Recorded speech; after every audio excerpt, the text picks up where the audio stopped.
Guess what Jamie did? She flooded the entire house.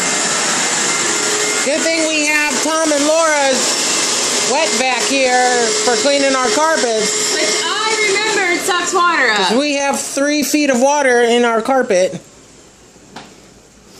How do we get this open? Is it full? Is it full already? No, I just turned it off. Well, keep going. Okay. We got a whole 18 gallons of water. How are you just gonna quit?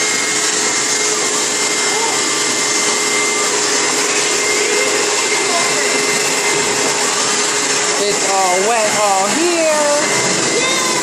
All over here. The whole carpet soaked to the bone.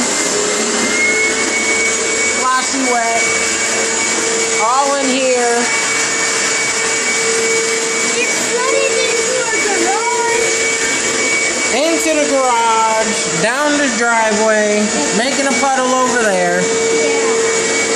Oh, it stinks.